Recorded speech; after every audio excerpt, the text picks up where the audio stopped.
नमस्कार, हिमाचल दस्तक में एक बार फिर आपका स्वागत है। मैं हूं आपके साथ मस्तराम डलैल। पेश करते हिमाचल प्रदेश की प्रमुख खबरें।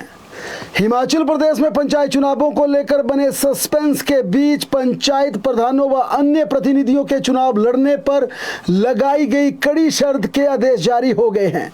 इसमें साफ कहा गया कि सरकारी भूमि पर कब्जा करने वाले पंचायत प्रधान, उप प्रधान, वार्ड मेंबर या दूसरे पंचायत प्रतिनिधि चुनाव नहीं लड़ पाएंगे। इसके अलावा सरकारी भूमि पर अतिक्रमण करने वाले किसी भी व्यक्ति को हिमाचल प्रदेश में पंचायत चुनाव लड़ने का अधिकार नहीं होगा। सरकार ने पंचायती राज संस्थाओं के चुनावों को लेकर अतिक्रमण से संबंधित अयोग्यता के स्पष्ट निर्देश जारी कर दिए हैं। जारी पत्र में राज्य निर्वाचन आयोग के सचिव के 8 दिसंबर 2025 के पत्र का हवाला देते हुए कहा गया है कि हिमाचल प्रदेश पंचायती राज अधिनियम 1994 की धारा 122 (1) के तहत सरकारी भूमि पर अतिक्रमण करने वाले व्यक्ति पंचायत चुनाव लड़ने के लिए अयोग्य माने जाएंगे। पत्र में हिमाचल प्रदेश उच्च न्यायालय के माननीय न्यायालय के गुरुदेव बनाम हिमाचल प्रदेश राज्य एवं अन्य मामले में 20 मई 2025 को पारित किए गए आदेश का उल्लेख किया गया है। न्यायालय के निर्णय के अनुसार यदि कोई व्यक्ति अतिक्रमण की गई सरकारी भूमि के नियमितीकरण के लिए आवेदन करता है तो वह भी चुनाव लड़ने के लिए अयोग्य माना जाएगा। निर्वाचन कार्यालय ने स्पष्ट किया है कि ये निर्देश आगामी पंचायती राज संस्थाओं के चुनाव के दौरान सभी रिटर्निंग ऑफिसर और सहायक रिटर्निंग ऑफिसर को अनिवार्य रूप से अवगत करवाया जाए ताकि चुनाव प्रक्रिया निष्पक्ष और नियमों के अनुरूप संपन्न हो सके। इस आधार पर सभी जिलों को पत्र जारी कर दिए गए। ये साफ है कि अगर कोई व्यक्ति किसी ने अपनी इस तरह का कोई चिट्ठी भेजी होगी कि मेरी सरकारी भूमि पर मैं लंबे समय से काबिज हूं, इसे रेगुलर किया जाए। जो भी सरकारी भूमि पर कब्जा कर बैठे थे, जिन्होंने नियमितीकरण के लिए आवेदन दिए थे, वे भी चुनाव लड़ने से वंचित हो जाएंगे। या जिन पंचायत प्रतिनिधियों ने सरकारी भूमि पर कब्जा कर रखा है, उनकी अगर शिकायत हुई है और वे दोषी पाए गए हैं, वह भी इन चुनावों में हिस्सा नहीं ले पाएंगे। हालांकि अभी पंचायत चुनावों को लेकर सोमवार को, एक मंगलवार को सुनवाई होनी, उसके बाद यह स्पष्ट हो पाएगा हिमाचल प्रदेश में पंचायत चुनाव कब हैं। लेकिन चुनाव लड़ने के जितने तलबगार हैं, जो तैयारियां कर रहे हैं, उनके लिए ये साफ निर्देश जारी कर दिए हैं कि सरकारी भूमि पर काबिज होने वाला कोई भी व्यक्ति हिमाचल प्रदेश में कोई भी किसी भी तरह का पंचायती चुनाव नहीं लड़ पाएगा। ना वार्ड मेंबर, ना उप प्रधान, ना प्रधान, ना जिला परिषद, ना बीडीसी, उसे पंचायत का नॉमिनेशन करने पर अयोग्य घोषित कर दिया जाएगा। हिमाचल प्रदेश हाई कोर्ट ने राज्य के कर्मचारियों को लेकर एक बड़ा आदेश पारित किया है। हाई कोर्ट ने मातृत्व अवकाश को लेकर फिर महत्वपूर्ण आदेश दिए हैं। न्यायाधीश ज्योत्सना रिवाल दुआ की अदालत ने स्पष्ट किया कि यदि किसी महिला कर्मचारी के 2 बच्चे हैं तो सरकारी सेवा में आने के बाद वह तीसरे बच्चे को जन्म पर मातृत्व अवकाश की हकदार बन जाएगी। अदालत ने सरकार और संबंधित विभाग को 2 सप्ताह के भीतर याचिकाकर्ता को मातृत्व अवकाश के मामले में विचार कर निर्णय लेने के आदेश पारित किए हैं। कोर्ट ने कहा कि इस आदेश से सभी लाभ याचिकाकर्ता को प्रदान किए जाएं। अदालत ने यह आदेश रीमा देवी की ओर से दायर याचिका पर सुनवाई के बाद जारी किया है। याचिकाकर्ता नियमित सरकारी कर्मचारी हैं। उनके पहले 2 बच्चों का जन्म सरकारी सेवा में आने से पहले हुआ था। 25 जुलाई 2025 को तीसरे बच्चे का जन्म हुआ। जब उन्होंने मातृत्व अवकाश के लिए आवेदन किया तो विभाग ने 6 नवंबर 2025 को उनके अनुरोध को यह कहते हुए खारिज कर दिया कि सीसीएस लीव रूल्स 1972 के नियम 43(a) के तहत 2 से अधिक जीवित संतान होने पर मातृत्व अवकाश नहीं दिया जा सकता। लेकिन कोर्ट ने इसे मानने से मना कर दिया और कहा कि तीसरे बच्चे के जन्म पर भी मैटरनिटी लीव का अधिकार महिला कर्मचारी को दिया जाए। धर्मशाला कॉलेज की पूर्व छात्रा पल्लवी की रैगिंग के बाद मौत मामले में आरोपी प्रोफेसर अशोक कुमार को सरकार ने सस्पेंड कर दिया है। सस्पेंशन अवधि के दौरान अशोक कुमार का हेडक्वार्टर शिक्षा निदेशालय शिमला में तय किया गया है। भाई इससे पहले जिला अदालत ने 12 जनवरी तक अशोक कुमार को अंतरिम जमानत मिली थी। कोर्ट ने जांच में पूरा सहयोग करने की शर्त पर आरोपी को जमानत दे दी थी। लेकिन इसी बीच राज्य सरकार ने एक उच्च स्तरीय कमेटी भी कंस्टिट्यूट इंस्टीट्यूट कर दिया और इस कमेटी से 3 दिन के भीतर रिपोर्ट मांगी गई है। मुख्यमंत्री ने भी स्पष्ट कर दिया आज कि अगर इसमें कोई भी दोषी पाया गया, कोई भी आरोपी पाया गया तो उसे किसी सूरत में बख्शा नहीं जाएगा, उसे नियमों की परिपाटी में दंडित किया जाएगा, नियमों के प्रावधानों के अनुसार उसे सजा दी जाएगी। साथ में मुख्यमंत्री ने यह भी कहा कि जिस बच्ची की इस पूरे मामले में जान गई है उसे न्याय दिया जाएगा। उन्होंने यह भी कहा कि पीड़ित परिवार को सरकार पूरा सहयोग भी करेगी। मुख्यमंत्री सुखविंदर सिंह सुक्खू आज जिला सोलन के दौरे पर थे। इस दौरान मुख्यमंत्री सोलन के कंडा घाट में दिव्यांगजन के लिए स्थापित किए जाने वाले दिव्यांगजन शिक्षा उत्कृष्ट केंद्र की आधारशिला रखी। मुख्यमंत्री सुखविंदर सिंह सुक्खू ने आज प्रदेश में विभिन्न जल विद्युत परियोजनाओं के डेवलपर्स के साथ आयोजित बैठक की अध्यक्षता की। इसके अलावा मुख्यमंत्री सुक्खू ने आज विधायक विवेक शर्मा के नेतृत्व में ऊना जिला के कुटलैड़ विधानसभा क्षेत्र के प्रतिनिधि मंडल से मुलाकात भी की। मुख्यमंत्री ने कहा वह जल्द कुटलैड़ विधानसभा क्षेत्र का दौरा करेंगे। कल मुख्यमंत्री सुखविंदर सिंह सुक्खू उद्योगपतियों के साथ मंथन करेंगे। कल पीटरो में हिम MSME 2026 के दौरान प्रदेश से बाहर के उद्योगपतियों का जमावड़ा लगेगा और इस दौरान मुख्यमंत्री उनके साथ इंटरेक्ट करेंगे। राज्य बिजली बोर्ड लिमिटेड में करीब 800 कर्मचारियों को 50% एरियर जारी करने का सरकार ने आदेश जारी कर दिया है। वर्ष 2022 में कर्मचारियों को वेतन निर्धारण के समय 3 विकल्प दिए गए थे। जिन कर्मचारियों ने 15% वेतन बढ़ोतरी के विकल्प को चुना, उन कर्मचारियों को बोर्ड ने उनके एरियर का 50% पैसा जारी करने का फैसला जारी कर दिया है। आज ये आदेश जारी हो गए हैं, जिसके बाद कर्मचारियों ने बहुत बड़ी राहत की सांस लिया, क्योंकि एक साथ 50% एरियर मिलना वाकई कर्मचारियों के लिए राहत भरा फैसला साबित हुआ। बताया जा रहा है कि इससे बिजली बोर्ड को करीब 9 करोड़ रुपए की राशि इन कर्मचारियों को देनी पड़ेगी। ऐसे लगभग 800 कर्मचारी थे जिन्होंने 3 विकल्पों में से एक विकल्प चुना था। इसमें विकल्प था कि कर्मचारी या तो वेतन बढ़ोतरी में 2.59% का विकल्प चुनते या फिर 2.25% का, या फिर तीसरा 5% बढ़ोतरी का। और इसी के तहत कहा गया है कि 50% जिन्होंने ये तीसरा विकल्प चुना था उन सभी कर्मचारियों को 50% एरियर एक साथ एक मुश्त जारी कर दिया जाएगा। राज्य विद्युत बोर्ड तकनीकी कर्मचारी संघ के पदाधिकारियों ने मुख्यमंत्री सुखविंदर सिंह सुक्खू से मुलाकात कर अपनी मांगों का ज्ञापन सौंपा। तकनीकी कर्मचारियों ने सीएम को अपनी समस्याओं से अवगत भी करवाया। विशेष रूप से ITI एवं नॉन ITI कर्मचारियों की पदोन्नति में लगी रोक को लेकर मुख्यमंत्री को ज्ञापन दिया गया, जिस पर सीएम ने आश्वासन दिया है कि समस्याओं का सकारात्मक समाधान कर दिया जाएगा। अखिल भारतीय कांग्रेस कमेटी ने देर रात हिमाचल प्रदेश के 11 जिलों के अध्यक्षों की नियुक्ति कर दी है। पार्टी हाईकमान ने मंडी और बिलासपुर जिला में महिलाओं पर पूरी तरह से भरोसा जताया है। वहीं ग्रामीण शिमला और किन्नौर जिले में अभी अध्यक्षों की नियुक्ति नहीं हो पाई है। इन दोनों जगह दावेदार अधिक होने के चलते विवाद बना हुआ है।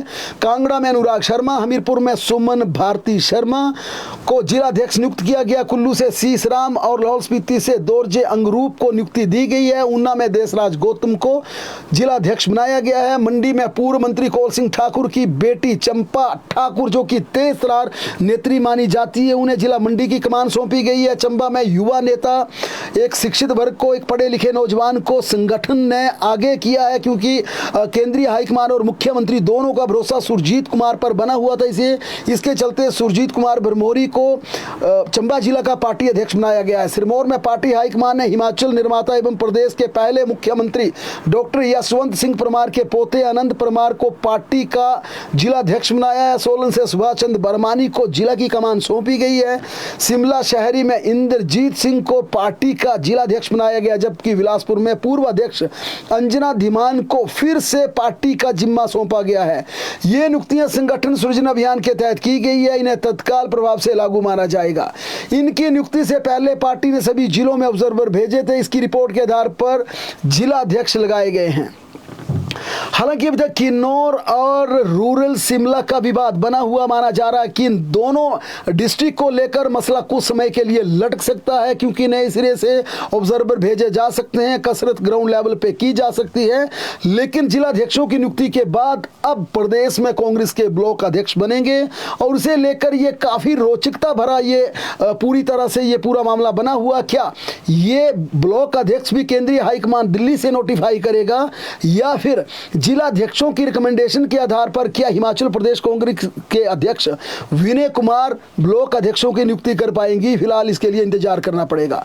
मुख्यमंत्री सुखविंदर सिंह सुक्खू ने बीती शाम सामाजिक न्याय एवं अधिकारिता विभाग के तहत कार्यान्वित की जा रही विभिन्न योजनाओं की समीक्षा करते हुए इंदिरा गांधी प्यारी बहना सुख समान निधि योजना के तहत जनजातीय क्षेत्र पांगी, लाहौल स्पीति, डोडरा कवार, कुपवी के पात्र अभ्यर्थियों को एक साथ 12 महीने की 1500 रुपए के भुगतान के निर्देश जारी कर दिए हैं। करीब 5 से 5.5 करोड़ रुपए इस पे खर्च आएगा। मुख्यमंत्री ने कहा है कि जिन महिलाओं को पहली सौगात दी गई थी, जिनकी अब करीब 1 साल की उनकी 12 किस्तें बनती हैं, उन्हें 18,000 रुपया एक साथ उनके खाते में डाल दिया जाए। इसे लेकर बजट भी रिलीज कर दिया गया और माना जा रहा है कि जल्द इन महिलाओं के खाते में 18,000 रुपए पिछले 1 साल का जो बकाया बनता है वह जारी कर दिया जाएगा। ये राशि हिमाचल प्रदेश की उन्हीं महिलाओं को दी जाएगी जिन्हें पहले 1500 की सौगात मुख्यमंत्री ने बाकायदा वहां कार्यक्रम आयोजित करके दी है।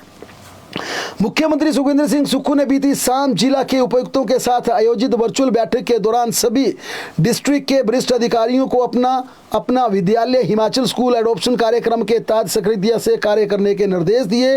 उन्होंने कहा कि इस कार्यक्रम के तहत जिला स्तर से लेकर उपमंडल स्तर तक के विभिन्न अधिकारी शिक्षण संस्थान और अन्य गतिविधियों की गुणवत्ता में सुधार लाने के उद्देश्य से सरकारी स्कूलों को गोद लेने का प्रावधान करें।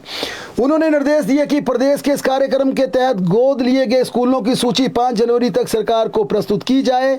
मुख्यमंत्री ने यह भी कहा कि हिमाचल स्कूल एडॉप्शन कार्यक्रम के तहत सभी डिप्टी कमिश्नर, एडीसी, जिला के वरिष्ठ अधिकारी, जिसमें चाहे वो तहसीलदार, एसडीएम है, एसी टू डीसी है, assistant commissioner to deputy commissioner है, सभी कम से कम 4 स्कूल गोद लें। वे इन स्कूलों में प्रतिमा छात्रों से संवाद करेंगे।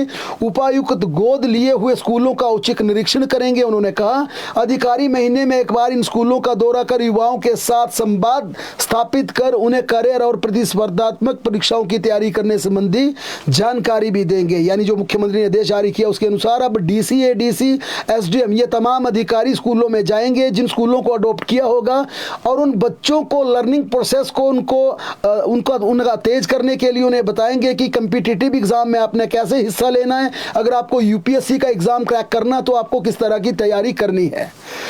प्रदेश के सभी किसानों एवं बागवानों के लिए फार्मर आईडी बनाना अब मैंडेटरी कर दिया गया है। प्रदेश सरकार द्वारा किसानों एवं बागवानों को विभिन्न सरकारी योजनाओं का लाभ पारदर्शी, लक्षित एवं समयबद्ध रूप से उपलब्ध करवाने के उद्देश्य से भारत सरकार की एग्रीस्टेक पहल के अंतर्गत फार्मर रजिस्ट्री का कार्य किया जा रहा है। इस महत्वपूर्ण परियोजना के तहत प्रदेश के सभी किसानों एवं बागवानी की यूनिक फार्मर आईडी तैयार की जा रही है।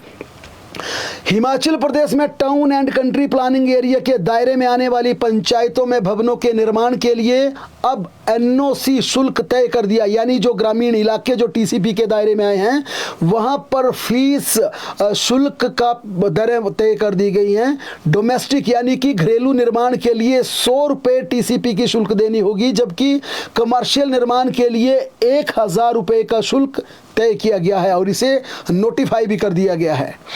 शिमला में साइबर ठगों ने डिजिटल अरेस्ट करके सेवानिवृत्त अधिकारी से 1 करोड़ 18 लाख रुपए ठग लिए। शिकायत के अनुसार ठगों ने फोन और ऑनलाइन माध्यम से पीड़ित से संपर्क किया। उन्होंने पीड़ित को कहा कि आपका नाम मनी लॉन्ड्रिंग, नशीले पदार्थों की तस्करी और बैंक खातों के दुरुपयोग जैसे मामलों में सामने आया है। यदि तुरंत सहयोग नहीं किया गया तो आपकी गिरफ्तारी के साथ साथ बैंक खाते फ्रीज कर दिए जाएंगे, सामाजिक बदनामी अलग से होगी। ठगों ने पीड़ित को यह भी कहकर धमकाया कि आपको डिजिटल सर्विलांस में रखा गया है। पीड़ित को सख्त हिदायत दी गई कि वे अगर किसी भी परिजन, मित्र या सरकारी एजेंसी से संपर्क ना करें। लगातार धमकियों और दबाव के चलते पीड़ित घबरा गया और ठगों के निर्देशों का पालन करता चला गया। ठगों ने कथित जांच प्रक्रिया का हवाला देते हुए पीड़ित से कहा कि अपनी बेगुनाही साबित करने के लिए रकम सरकारी खातों में ट्रांसफर करनी होगी। बाद में ये खाते फर्जी अकाउंट निकले जिनका इस्तेमाल साइबर अपराध के लिए किया गया था। इस तरह पीड़ित को 1 करोड़ 18 लाख रुपए से अधिक की चपत लगी है। इस पूरे मामले के बाद अब एक बार फिर पुलिस ने लोगों को सतर्क किया कि आप साइबर ठगी का शिकार ना बने। आपको इस तरह का अगर कोई भी इस तरह का कोई आपको फोन आता है तो तुरंत अपने पुलिस थाने में पुलिस के अधिकारियों के साथ संपर्क किया जाए, क्योंकि ये स्पष्ट कर दिया है कि इस तरह की डिजिटल रेस्ट सिर्फ लोगों को ठगने के लिए की जाती हैं। कोई भी सरकारी एजेंसी उपक्रम इस तरह का हथकंडा नहीं अपनाता कि किसी को पैसे डालने के लिए बोले, बदनामी का हवाला दें। अगर वाकई जब इस प्रकार के मनी लॉन्ड्रिंग या इस प्रकार के मामले होते हैं तो बिना धमकी के, बिना फोन के सीधे ऑन स्पॉट किसी भी आरोपी को उठाया जाता है। इसके चलते इस मामले का पूरी तरह से उल्लेख करते हुए यह कहा गया कि साइबर ठगी के मामलों पर पूरी तरह से सतर्कता बरतें और ठगी का शिकार ना हो, क्योंकि आमतौर पर देखा गया पढ़े लिखे उच्च अधिकारी, हालांकि इस अधिकारी की बात करें तो बहुत बड़े रैंक से ये अधिकारी रिटायर हुए हैं, हालांकि इनका नाम हम भी नहीं बता पाएंगे क्योंकि एक सामाजिक पूरी तरह से बंदिश सब लोगों पर रहती है, इसके चलते इनका नाम खुलासा नहीं कर पाएंगे, लेकिन बहुत बड़े ओहदे से ये रिटायर हुए हैं। ऐसे में पढ़े लिखे लोगों को इसलिए शिकार बनाया जाता ताकि वो अपनी सामाजिक बदनामी से बचने के लिए अपनी पूरी रकम लौटा दें, और इस तरह से 1 करोड़ 18 लाख रुपए इनसे ठगे गए। और इस खबर को विस्तार से बताने के पीछे हमारी यही मंशा है कि साइबर ठगी का बिल्कुल आप शिकार ना हो। उधर चंबा जिला के चंबा तीसा सड़क मार्ग पर आज सुबह एक कार दुर्घटनाग्रस्त हो गई। इस हादसे में दंपत्ति की मौत हो गई जबकि एक व्यक्ति घायल है। मृतकों में कुचुरा गांव के हरि सिंह और उनकी पत्नी शिवदेई शामिल है। वहीं घायल सिंगर जगदीश का इलाज मेडिकल कॉलेज चंबा में चल रहा है। हरि सिंह जिला चंबा भाजपा एससी मोर्चा के पूर्व उपाध्यक्ष भी रह चुके हैं। गाड़ी चुरा से चंबा की ओर आ रही थी। यह हादसा इंड नाला के समीप हुआ और इसमें दंपत्ति की दुखद मृत्यु हो गई। मौसम की बात करें तो हिमाचल प्रदेश में 5 जनवरी तक का मौसम पूरी तरह से साफ बना रहेगा, धूप खिली रहेगी। 6 जनवरी को किन्नौर, लाहौल स्पीति व चंबा में बारिश बर्फबारी की संभावना जताई गई है। वहीं 7 से 9 जनवरी के बीच मौसम फिर साफ बना रहेगा। बहरहाल प्रदेश की तमाम बड़ी खबरों के लिए लगातार जुड़े रहें हमारे साथ, देखते और पढ़ते रहें हिमाचल दस्तक।